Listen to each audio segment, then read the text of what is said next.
Good friends, let's welcome our good friends now, JD and Clay in the Crosshairs. Good afternoon, gentlemen. How are ya? Good, Jay. Good to see you, Jay. Hey, absolutely. Thanks for joining me here each and every Monday at 12:30. We've got In the Crosshairs with JD and Clay with a variety of topics that we like to discuss. And, today we're going to start off with, now, JD, Canada's gun confiscation program now is in phase 1. So is this a buyback program, and what weapons are they after, JD? Well, I was going to let Clay take this one, but I'll go ahead and kick it off. Jay, hat looks good on you again, by the way. I like that. I like it. Can koozie too, buddy. Appreciate that. Yeah, it's they call it a buyback, but it's really a confiscation because if you don't let them buy back your gun, they'll confiscate it if they catch you with it. Yeah, so it's pretty much all semi-automatics with detachable magazines or ones that can accept detachable magazines. So, I mean, it's shotguns, semi-automatic shotguns, bolt-action rifles. I have bolt-action rifles that take detachable magazines. That's an assault weapon to them. And, pretty much every pistol other than revolvers, and then you still have to register those, actually. But there's 11,000 different kinds of firearms that they want you to give up. Wow. Clay, would you like to expand? Yeah, and this all comes from basically what they passed here. What was that, about 2020 when they did the original bill, which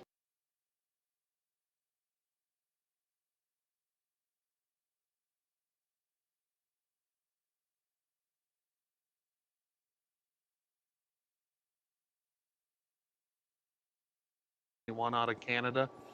And at that time, it was just for a really, really limited amount, which was handguns primarily. Then there was amendments proposed in that because Trudeau, he thought he had to do something. He's kind of a commie anyway. So it added another 1,500 or so long guns. And as Jamie was stating, a lot of those, that mainly it's a detachable magazine. I mean, you can take a Ruger Scout. And if you're not familiar with that, it's a 308. It's a kind of a nice mid-range, short-barreled rifle. It's really great for taking up into the mountains, throwing in your scabbard and going hunting. It's a hunting rifle, but it has a detachable magazine. And in Canada, that would now become illegal. What I found was really interesting was the dates. They had to extend the date from April out to October now of this year for grandfathering and things like that. And now that looks like that's going to fail. They're talking a maximum of $700,000 and $700,000 for this program to compensate. And by the way, this is from dealers only. They're not even addressing the individuals. This just is the dealers primarily, so that they can recover their costs. Because right now they're sitting on a big inventory of these kinds of firearms, and they can't move them, they can't sell them, they can't return them to manufacturers. They have to store them by legislation, and then pay insurance on them. So they have a big problem on there. They've already had a lot of them in storage for up to 2 years, and they're looking at longer. So this is costing your businesses a lot of money as well.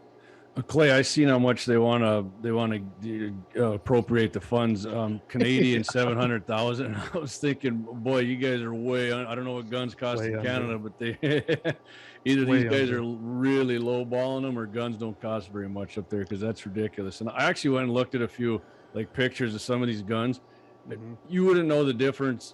You would know the difference. What I'm saying, if you look at an AR-15 to one of these, it looks just like something my grandpa would have took out deer hunting, Woodstock, but it has a detachable magazine. Even if it only would hold 3 rounds, they claim that you could alter that, to put in 5 rounds or more. And so it has to be a blind magazine. Jay, I don't know if you know what a blind magazine on the bottom. You can pop it out and it maybe has like a steel spring in there, but all the cartridges will drop out. You have to top load it.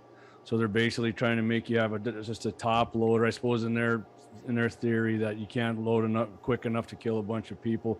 Because that's basically what Trudeau and his crew think guns are for, just killing people. But yeah, guns like that. If you got a nice Woodstock rifle, they want you to turn it in.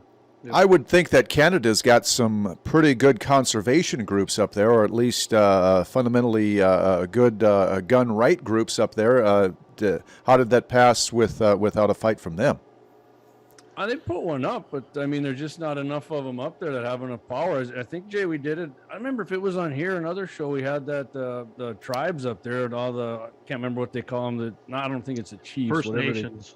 Yeah, they all pretty much told Trudeau, not happening here, buddy. And he did bow to them, which was great. And I think there's a couple other Canadian gun and hunting organizations in there saying they didn't want nothing to do with it. So he kind of bowed to the pressure to those groups. But I mean, overall, I don't, they want them, but I guess if you're part of these indigenous people up there or whatever these groups were that were with them, I think they're going to get to keep them, but the rest of these people they're in trouble. And they actually, if you remember, Clay, if I'm wrong, in 95, remember they had that long gun registry in Canada until 2012 when Stefan, I can't remember who the conservative leader of Canada was, they got rid of it, but it was just a big boondoggle and cost just poured money into it. Yeah, it was just a waste of money and they got rid of it, and now here they are trying it again. Yeah, the registration program that was passed in the 90s up there literally costed them millions, and people they weren't participating. That's where the old saying, well, I don't know, it was in my boat and I lost it. I don't know what happened to it. And that's kind of what was happening up there. And Canadians then were telling us down here, going, guys, this is what happens. And now they're sounding the alarm again and saying, look what's happened. We had registration. Now that's leading to confiscation. Like I said, they dropped the program, but they're trying it again. The CSAAA, which is the Canadian Sporting Arms and Ammunition Association, they did put up a good fight. I like what their president said, though. He goes, they partnered up to try and help facilitate this so that some of these, like I was talking about, the dealers, the businesses, could actually recover some money, because right now it's costing them a lot of money. Well, he made the comment that using the term partner is kind of like saying that the person that's hanging from the gallows is partnering up with the person that's operating the gallows. Yeah. They made it real clear that they did not want to be part of this, but being it's the law of the land, they're trying to litigate it as best as they can. But they don't have the Second Amendment up there, so they don't have the tools we have to fight these things up there. And when you get a parliament that really swings the other way, and they went on board with Trudeau, it was pretty hard to fight it. They were up against the wall pretty hard.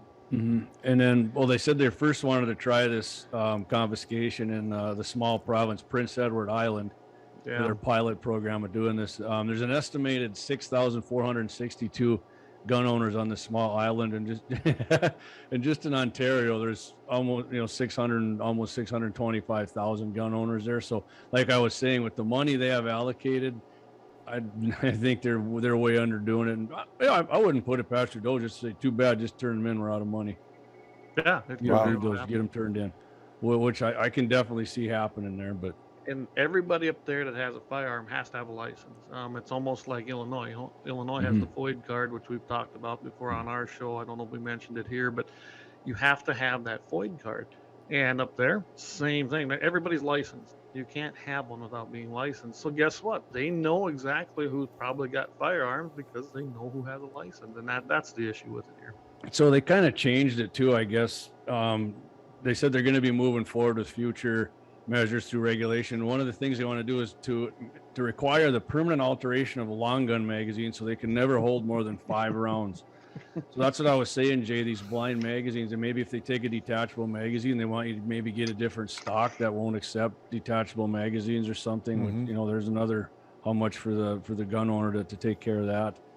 And I mean, they're not changing their way on handguns. Well, I mean, they're basically just telling you no more handguns, no more outlawing sale, the no more handgun. importation.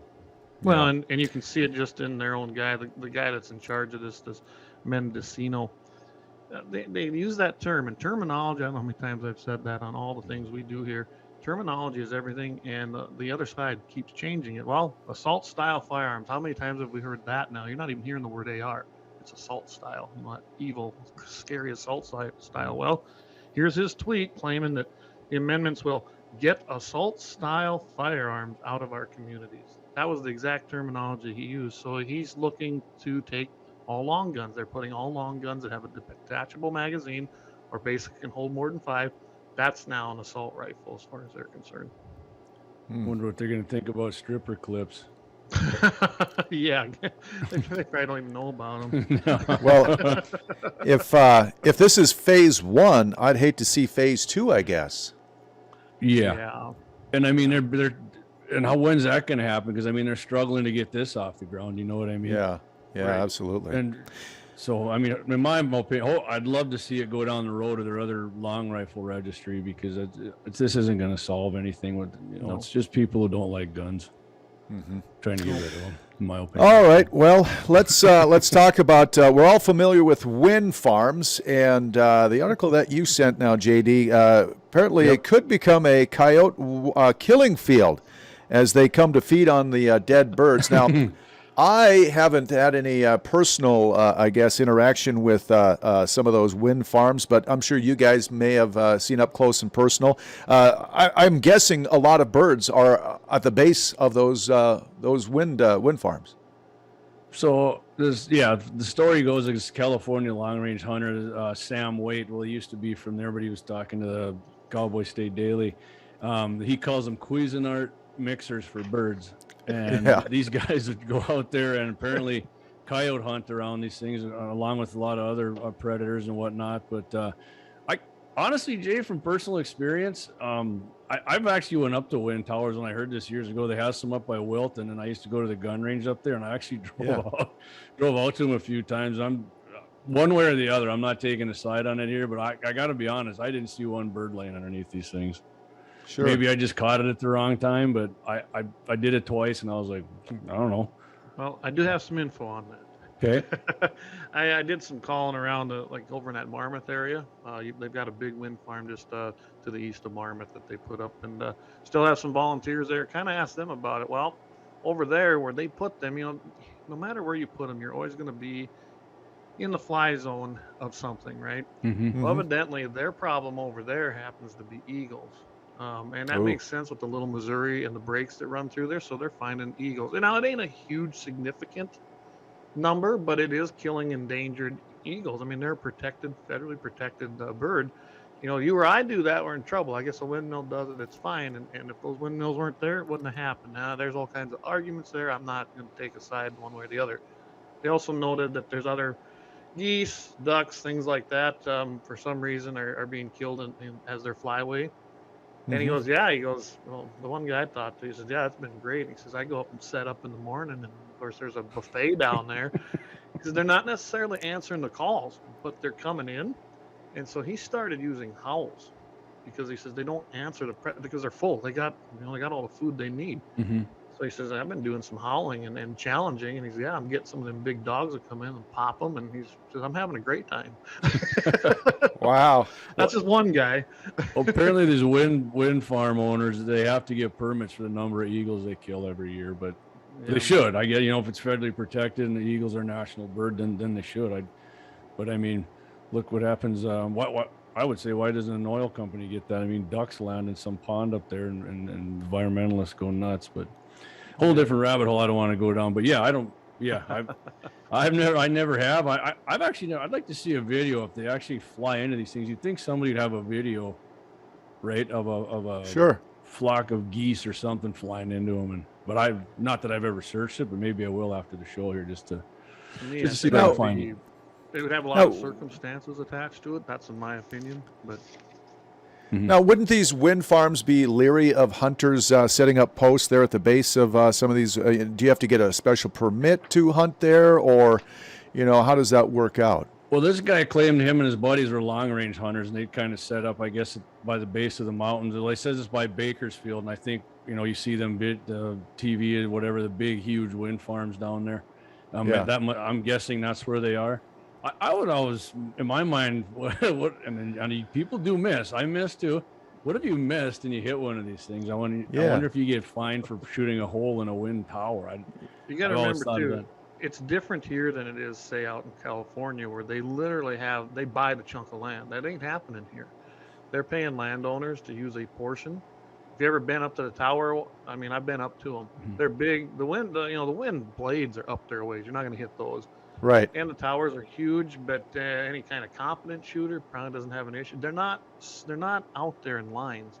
They're sporadically placed along these ridges. So I don't think that's near the issue there. As far as getting up to them, most guys don't go up to them and sit by them.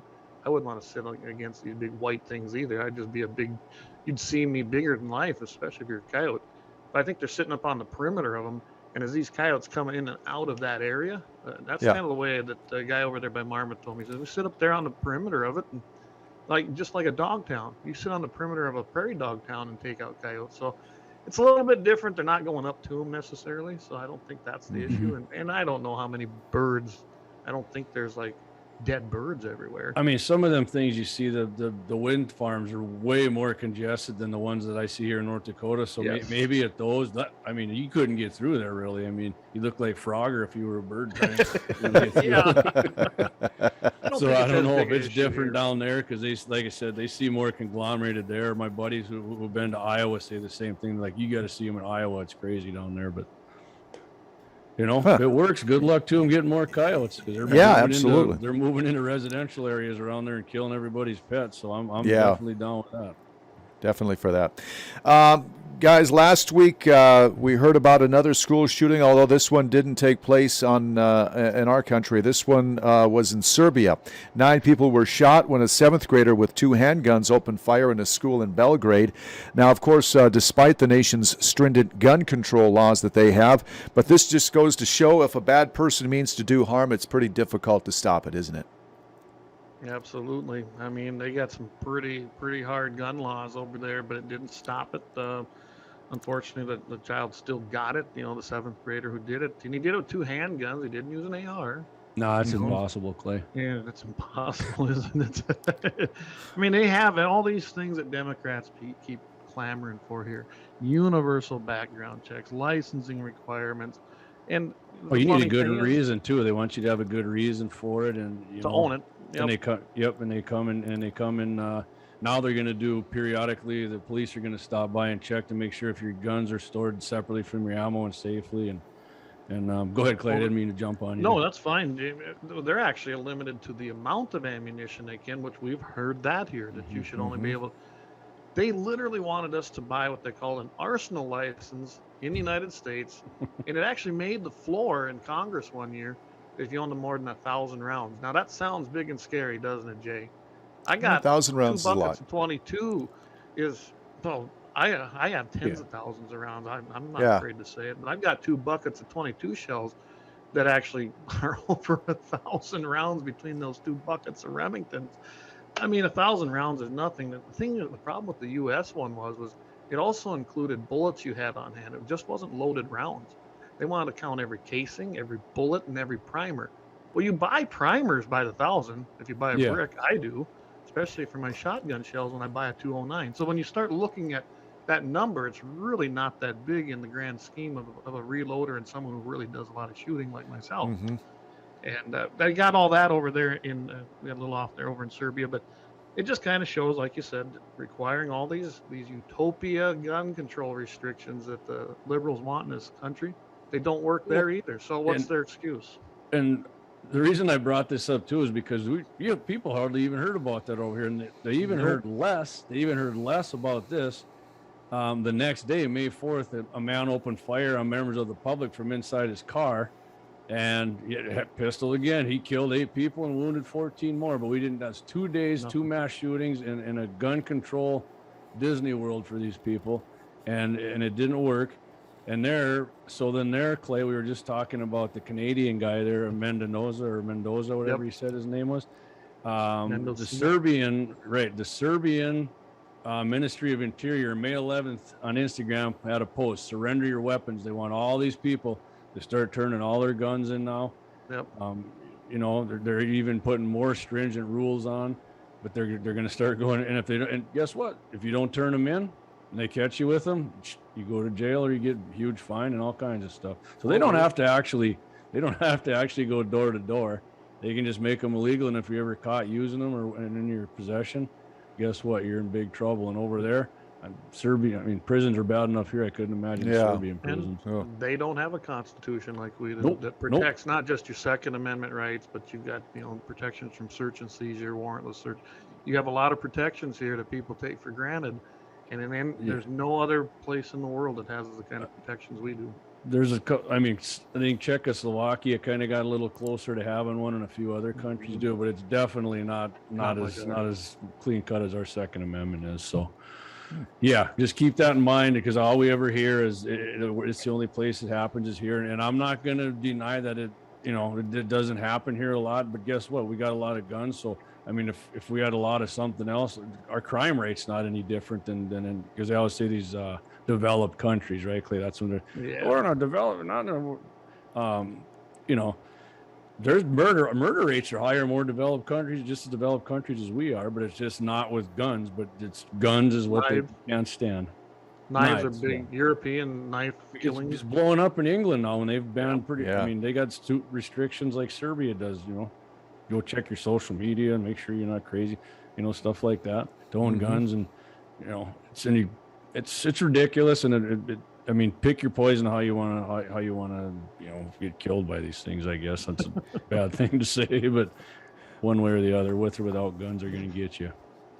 Well, here's a bit of good news, though. The NSSF now is celebrating at $1.6 billion apportioned now to states for conservation. Clay, break this down for us. Where did this money come from?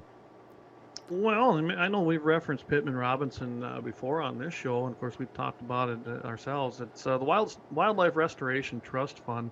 And it's actually known as Pittman Robinson because they were the two guys that actually introduced the legislation. And it's funded by excise taxes that are paid on each and every firearm and by the ammunition manufacturers on their products. So everything that comes out of, say, Remington or Winchester, whatever, pick your firearms company, they're paying this excise tax and it's going into there. That's where this money is generated to. It is set at 11% on wholesale price for long guns and ammunition, and it's 10% on the wholesale price of handguns.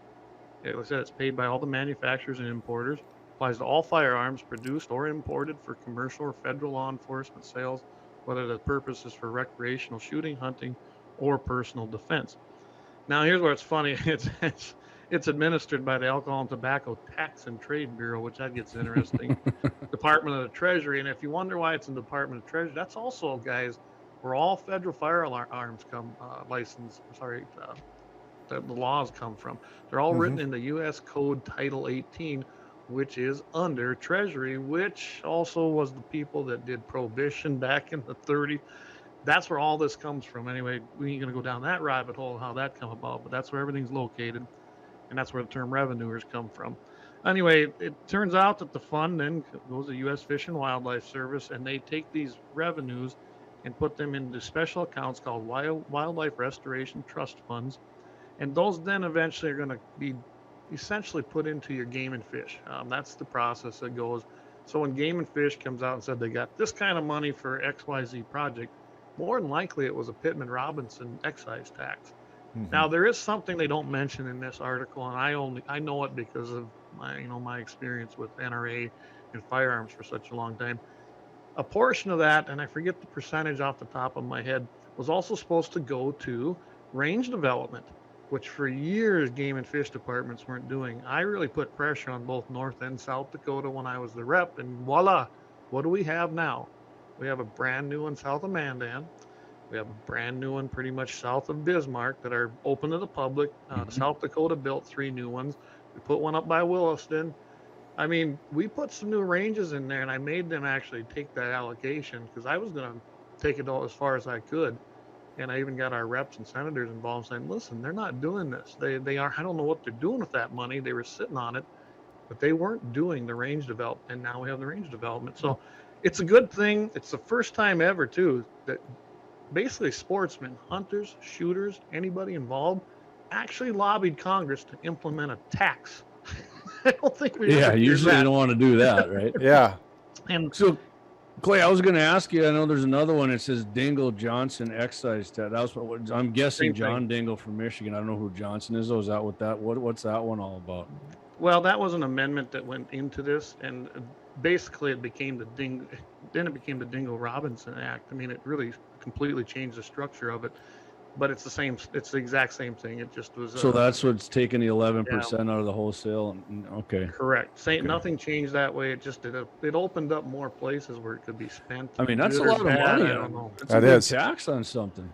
Oh yeah. I mean, 25.38 billion since 1937. This has been in effect for a while, guys. So I mean, that's a lot of cash So that's went in that there. includes bow hunters too, the bow hunting industry, archery. I'm not sure. I don't know. Because I know it's his does. angling industry, but I guess I'm not sure. I thought it was. I thought it was something with archery too. I could. And could I'll be tell you wrong, what, but- that's something we need to investigate. I can tell you that I don't know. So I guess we need to check it out, and we'll get an answer for everybody.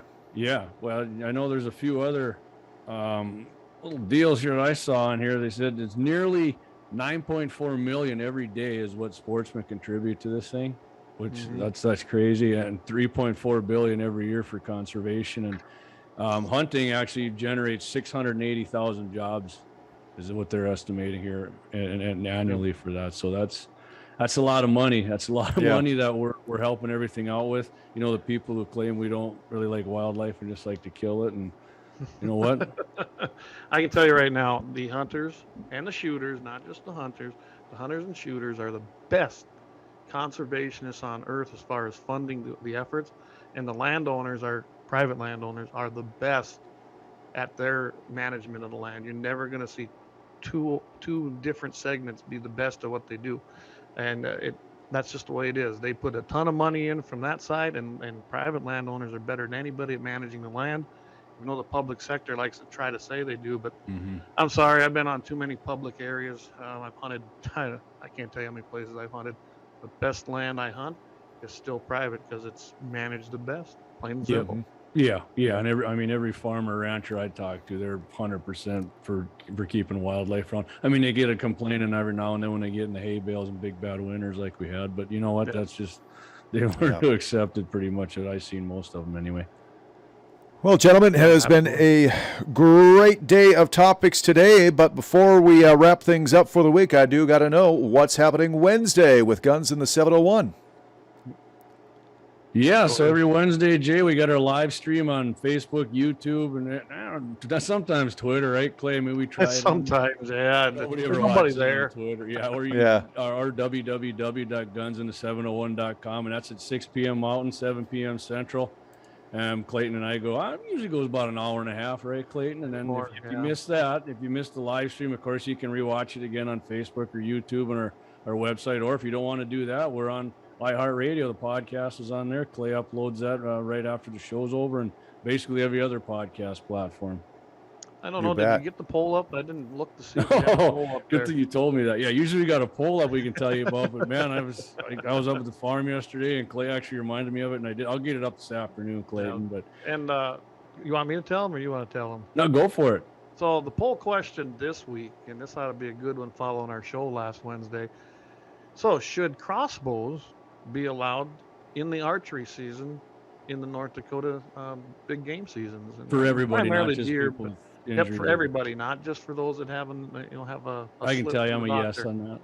I'm a yes on it as well. So Okay. We had a whole segment last Wednesday about archery and rifle deer seasons, and this is going to tie in well with it. So go to our Facebook page this afternoon and get that, and I bet you we'll have some good results for you on Monday next week. Yeah. Excellent. And, I think we're going to be in the minority. Speaking of Mondays, we're on Todd Mitchell's, not Mondays, but Fridays. Every Friday we're on Todd Mitchell's show at 8:40 a.m. Central Time, and Mitchell in the morning on KFYR 550. So you can catch us there too, and of course that gets up on iHeart too, and then you can watch the replay on that. And Clay Reed does that. He podcasts it live, or not podcasts it, live streams it. So, and Jay, if you ain't doing nothing Saturday, buddy, you know where I want to see you. Saturday, that's right. I talked to JR out in the hallway. Probably going to make our way up there.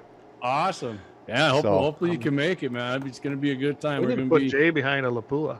Yeah, Jay needs to get on the 50 cal is what he needs to do. Get a water jug out there in a Lapua, and let's have some fun, buddy. Let's do it. Let's do it. All right, my friends. Well, thank you so much once again in the Crosshairs. You can catch JD and Clay Guns in the 701 on the website there, and of course Wednesday and then Friday with Todd Mitchell in the morning. You guys have yourself a great week. We'll look forward to catching up with you again next week right here on KFYR Plus. Clay? Yep, keep your powder dry. There it is. All right, guys. Thank you so much. Take care. You bet now.